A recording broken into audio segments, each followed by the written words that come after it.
ሻሎም ሻሎም በዓለም ዙሪያ ያላችሁ የዩቲዩብ ተከታታዮች ሰላም ለእናንተ ይሁን። ያው ከሁሉ በፊት እንደምታውቁት አካውንት ሰብስክራይብ መደረግ አለበት። በአንድ ድንጋይ ሁለት ወፍ እንደሚባለው ሁሉ ይህንን ሰብስክራይብ እና ሼር በማድረግ አንደኛ አገልግሎቱን በገንዘብ ታግዛላችሁ ማለት ነው። ሁለተኛ ደግሞ አገልግሎቱ ሰዎች ጋር በመድረስ ሰዎች በክርስቶስ ኢየሱስ አምነው እንዲድኑ ታግዛላችሁ ማለት ነው። ስለዚህ እናንተ ብቻ ማየት ሳይሆን ለሌሎች ሼር አድርጉ። ስታዩ ደግሞ ሙሉ ቪዲዮውን ይዩት። ሰብስክራይብ አድርጉ ያላደረጋችሁ። ኦኬ፣ ቀጥታ ወደ ቪዲዮ ሄዳለሁ። ባለፈው አንድ ሀሳብ አቅርቤ ነበር። እሱም ፍጡር አታምልኩ በሚል ርዕስ ኢየሱስ ክርስቶስ ፈጣሪ መሆኑን የሚያሳዩ የተወሰኑ የመጽሐፍ ቅዱስ ክፍሎችን አንስቼ ለማብራራት ሞክሬያለሁ። ዛሬ ደግሞ አንዷ ክፍል ላይ ብቻ ትኩረት አድርጌ የማብራራት ስራ እሰራለሁ። እሱም አብ ልጁን ኢየሱስ ክርስቶስን ፈጣሪ እንደሆነ፣ አምላክ እንደሆነ፣ ጌታ እንደሆነ የተናገረበትን የመጽሐፍ ቅዱስ ክፍል ነው የምናገረው። ብዙ ጊዜ ሙስሊም ወንድሞቼና እህቶቼ ቀጥታ እግዚአብሔር አምላካችሁ የተናገረበትን እርሱን አምጡ ይላል። ስለዚህ ኢየሱስ ክርስቶስ ፈጣሪና አምላክ ጌታ መሆኑን የተናገረበትን የመጽሐፍ ቅዱስ ክፍል በማንሳት እንነጋገራለን። መቼም እግዚአብሔር አብን እግዚአብሔር ነው፣ ኢየሱስ ክርስቶስ ግን አይደለም የሚል ሀሳብ ያነሳል። ኦኬ፣ እግዚአብሔር አብን እንደ አምላክ የምትቀበሉ ከሆነ እሱ ያለውን መቀበል አለባችሁ ማለት ነው። ለምሳሌ አላህ እኔ አምላክ ነኝ ካለ እንደምትቀበሉት ሁሉ እግዚአብሔር ደግሞ የተናገረውን መቀበል አለባችሁ ብዬ አስባለሁ። ስለዚህ እግዚአብሔር አብ ስለ ልጁ ስለ ኢየሱስ ክርስቶስ ምን ተናገረ? ምንስ አለ? ይህን የሚለውን ሁላችሁም በትኩረት እንድትሰሙኝ ይፈልጋለሁ። የመጽሐፍ ቅዱስ ክፍል ያለው አስቀምጥላችኋለሁ፣ እያነበባችሁ መከታተል ትችላላችሁ። ዕብራውያን ምዕራፍ 1 ላይ ያለ ሀሳብ አነሳለሁ። እያንዳንዷን ነገር በደንብ እየተነተነ እንመለከታለን። ምናልባት ይሄ ቪዲዮውን ካልጨረሳችሁት ተከታይ ቪዲዮ ይኖረዋል ማለት ነው። ስለዚህ ተከታታይ ቪዲዮዎችን ለማየት ሞክሩ። ስለዚህ የመጀመሪያውን ቪዲዮ ካያችሁ የሚቀጥለውን ደግሞ ከሁለት ቀን በኋላ ደግሞ መልሼ እጭንላችኋለሁ። ዕብራውያን ምዕራፍ 1 ከቁጥር 1 ጀምሮ ያለውን ላንብብ። እንዲህ ይላል፣ ከጥንት ጀምሮ እግዚአብሔር በብዙ አይነትና በብዙ ጎዳና ለአባቶቻችን ተናግሮ ይላል።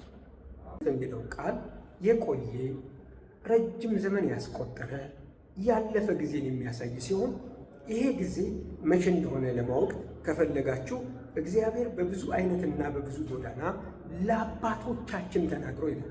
ስለዚህ አባቶቻችን የተባሉት እነማን ናቸው የሚለው ስናውቅ ከመቼ ጀምሮ እንደሆነ ሁላችንም ልናውቅ እንችላለን። ስለዚህ አባቶቻችን ከመቼ ጀምሮ ነው የነበሩት?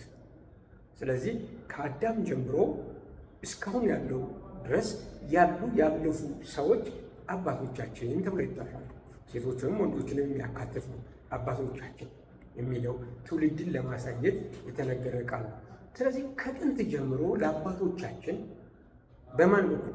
በነቢያት በኩል ተናግሮ፣ ስለዚህ ነቢያት መናገር ከጀመሩበት ጊዜ ጀምሮ እንዲሁም ደግሞ አባቶቻችን በሕይወት መኖር ከጀመሩበት ጊዜ ጀምሮ እግዚአብሔር ተናግሯል፣ እየተናገረ ነበር ማለት ነው። ሁላችንም እንድናስተውል የምፈልገው ይሄንን ነው። ከጥንት ጀምሮ ማለት አባቶቻችን መኖር ከጀመሩበት እግዚአብሔር ነቢያቶችን ተጠቅሞ እነሱን መናገር ከጀመረበት ጊዜ ጀምሮ ያለውን ጊዜ ነው ጥንት የሚለው። ይሄ ሲተነተን አባቶቻችን መኖር ከጀመሩበት፣ ነቢያቶች የአምላክን ቃል ሰምተው መናገር ከጀመሩበት ከዛን ጊዜ ጀምሮ ያለውን ከጥንት ጀምሮ የሚለውን ቃል የተጠቀመ ግን በማን በኩል ነው ለአባቶቻችን የተናገረው ሲባል በነቢያት በኩል። እንዴት ተናገረ ሲባል ንግግሩ ብዙ አይነት እንደሆነ እዚህ ክፍል ላይ ነው። በብዙ አይነትና በብዙ ጎዳና፣ መንገዱ ጎዳና የሚለው መንገድ ማለት ነው። በዚህ ሲናገር እንደነበረ ይነግረንና ቁጥር 2 ላይ ግን ሁሉን ወራሽ ባደረገው ደግሞም ዓለማትን በፈጠረበት በልጁ በዚህ ዘመን መጨረሻ ለእኛ ተናገረን ይላል። እዚህ ጋር ብዙ ሀሳቦች ታጭቀዋል። ቁጥር 2 ላይ አንደኛ ሁሉን ወራሽ ያደረገዋል፣ ሁለተኛ ዓለማትን የፈጠረበታል፣ ሶስተኛ ልጁ ብሎ ይጠራዋል፣ አራተኛ በዚህ ዘመን መጨረሻ የሚላል፣ ከዛ ለእኛ የሚላል። ለአባቶቻችን ብሎ ነበር አይደለም? አሁን ለእኛ ከጥንት ዘመን ጀምሮ ይልና እዚህ ጋር ደግሞ በዚህ ዘመን መጨረሻ ከጥንት ዘመን ጀምሮ በነቢያት በኩል አሁን ግን ሁሉን ወራሽ ባደረገው ዓለማትን በተፈጠረበት በልጁ ምን አለ? ተናገረ። ለአባቶቻችን በነቢያት በኩል ለእኛ ደግሞ ዓለማትን በፈጠረበት ሁሉን ወራሽ ባደረገው በልጁ። ኦኬ።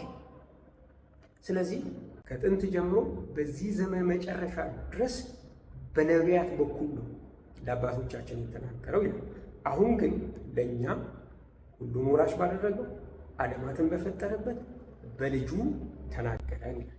ስለዚህ ልጁ ዓለማትን የፈጠረበት ሁሉን ወራሽ ያደረገው ምኑ? ልጁ። እነዛ ምኖች ነበሩ? ነቢያቶች ነበሩ። እሱስ ልጁ ነው። ዓለማትን የፈጠረበት ነው፣ ሁሉን ወራሽ ያደረገው። እዚህ ጋር ትንሽ ጊዜ እንውሰድ። ዓለማትን የፈጠረበት ማለት ነው ማለት ነው። በእርሱ ዓለምን ሳይሆን ዓለማትን እንደፈጠረ ይናገራል። ዓለማት ይሄኛው ዓለም መጪው ዓለም አለ፣ በሰማይ በምድር ከምድርም በታች ያለ ፍጥረታት ሁሉ እንደማለት ነው። ስለዚህ ፍጥረታት ሁሉ እግዚአብሔር በማን የፈጠረው? በልጁ ነው። ፍጥረታት የተፈጠሩት መቼ ነው? ከጥንት በፊት እግዚአብሔር በነቢያት ከመናገሩ በፊት ዓለማትን ፈጥሯል። ስለዚህ ዓለማትን የፈጠረው ደግሞ በልጁ ነው። ስለዚህ ልጁ ከነቢያት ይቀድማል፣ ከአባቶቻችንም ይቀድማል። ምክንያቱም ዓለማትን የፈጠረው በልጁ ስለሆነ። ስለዚህ እግዚአብሔር በልጁ ዓለማትን ሲፈጥር ልጁ በሌለበት ዓለማትን አይፈጥርም፣ ልጁ ባለበት ዓለማትን የሚፈጥረው። ስለዚህ ልጁ ዓለም ከመፈጠሩ በፊት ነበረ ማለት ነው። ነበረ። ከዛ ሁሉን ወራሽ ባደረገው የሚል ቃል አለ። ሁሉም ደግሞ የእርሱ ናቸው። ለምን? ወርሷላ። ለምሳሌ አንድ ንብረት እኔ ከወረስኩ ከዛ ጊዜ ጀምሮ ያ ንብረት የኔ ነው የሚሆነው። ሁሉን ወራሽ ባደረገው። ስለዚህ ሁሉን የወረሰው ማን ነው? እርሱ ነው። ባይዘው ሁሉን የወረሰው ሁሉን ፈጥሮ እንጂ ተቀብሏል። ሁሉን በልጁ ፈጠረ። ዓለማትን በሙሉ የፈጠረው በልጁ ነው። ከዛ ሁሉን ደግሞ ወረሰ። ሁሉም ደግሞ የማን ናቸው? የእርሱ ናቸው። ስለዚህ ልጁ ከነቢያት የሚለይባቸው ሁለት ነገሮችን ልንገራቸው። ነቢያት በልዩም አይነትና በብዙ ጎዳና የእግዚአብሔርን ነገር ለአባቶቻችን ተናገሩ፣ ነቢያቶች ናቸው። ልጁ ግን ሁሉን ወራሽ ነው። አንድ ዓለማት የተፈጠሩት በእርሱ፣ ሁሉ የእርሱ ነው። ባለቤትና መልእክት አድራሽ አንድ አይነት አይደለም። ይህንን ለመረዳት ካስፈለጋችሁ የባሪያና የጌታ እና የልጅን ሀሳብ ልንገራችሁ። በድሮ ዘመን ሰዎች በገንዘባቸው ባሪያ ይገዙና በቤታቸው አገልጋይ ያደርጓቸዋል። ያ አገልጋይ አድርግ የተባለውን ነገር በሙሉ ያደርጋል። ካላደረገ ግን እርምጃ ይወሰድበታል። ስለዚህ ሁልጊዜም ጌታው ያዘዘውን ነገር በሙሉ ያደርጋል። ታዛዥ። በቤቱ የሚኖር ደግሞ ልጅ አለ።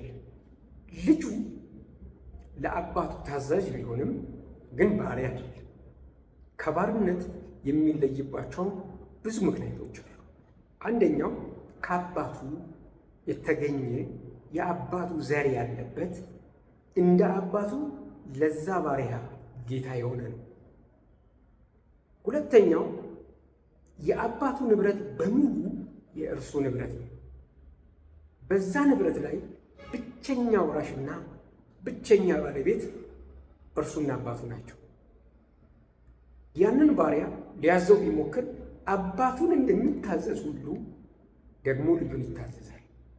ልጁ የአባቱን ያክል ስልጣን አለ። ነገር ግን በአባትና በልጅ መካከል ያለ መታዘዝ አለ። ለምሳሌ አባት ልጁን ይህንን አድርግ ቢለው ሂዶ ያደርጋል። ሂዶ የሚያደርገው ስልጣኑ ከአባቱ ስለሚያንስ ሳይሆን ከአባቱ ጋር የፍቅር ትስስር ስላላቸው። መቼም ቢሆን አባት በልጁ ላይ አለቃ አይደለም። ልጅ የአባቱ ባሪያ አይደለም። በአባትና በልጅ መካከል ያለው ትስስር የደም እና የባህሪ አንድነት ትስስር ነው። አባት ሁል ጊዜ ልጁን የሚያየው እንደ ባሪያ ሳይሆን እንደ ልጅ ነው። ልጅ አባቱን የሚያየው ልክ እንደ ጌታ ሳይሆን እንደ አባት ነው፣ እንደ አፍቃሪ አባት። ስለዚህ ምን እያልከን ነው ካላችሁን፣ በነቢያትና በኢየሱስ ክርስቶስ መካከል ያለው ልዩነት ይህን ያክል ነው። እግዚአብሔር ነቢያቶቹን በልዩ መንገድና በብዙ አይነትና በብዙ ጎዳና ለአባቶቻችን እንዲናገሩ መልእክተኛ አድርጎ ሲልካቸው በሚላኩበት ሕዝብ ላይ የጌትነት መብት የላቸውም። መልእክት የማድረስ ነው። እነሱ ራሱ ልክ እንደተላኩበት ሰው አይነት ለላካቸው አምላክ ባሪያዎች ናቸው።